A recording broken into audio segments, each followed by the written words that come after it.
Hello and welcome back, guys. Today I'll be showing you how to plot a bar graph in Python.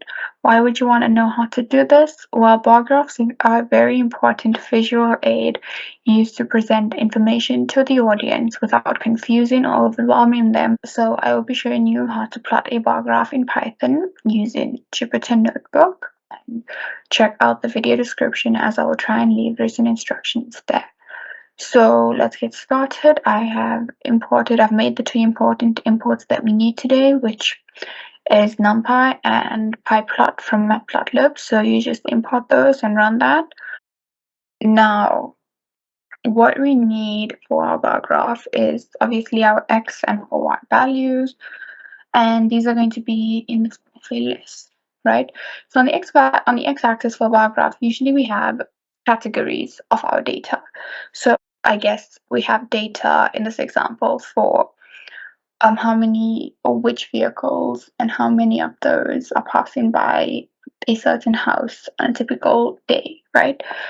So my categories here are cars, oops, I'm supposed to be a comma, cars, bikes, and buses, right? And obviously I have put these in inverted commas as they are strings. And for our y, it can be the amount. So your y values, let's say 18, 9, and 2. Actually, let's put that 5. Right, so that's our x and our y.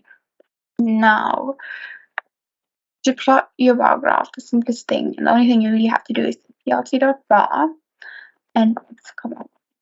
Now, if we run that, that plots our bar graph.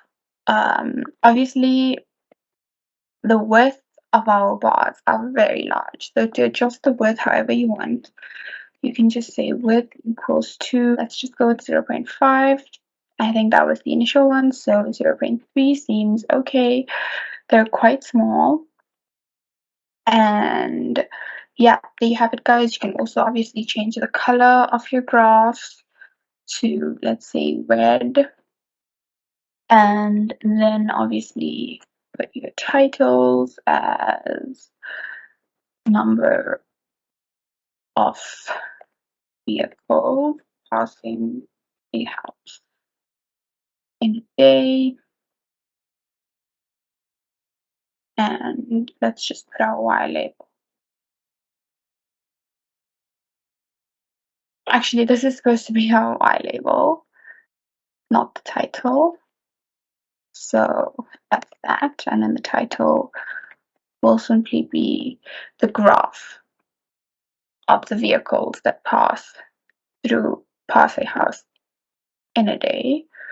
So I'm not going to type that, but that is what you can do. And yeah, you can adjust your width as follows. The height of the bar graph is obviously your y values. That's adjusted with that parameter. And yeah, there you have it, guys. If you wanted to know how to plot a bar graph in Python, this is the easiest way I know how. And if you know of another way, then be sure to leave a comment below and make sure to subscribe for more videos.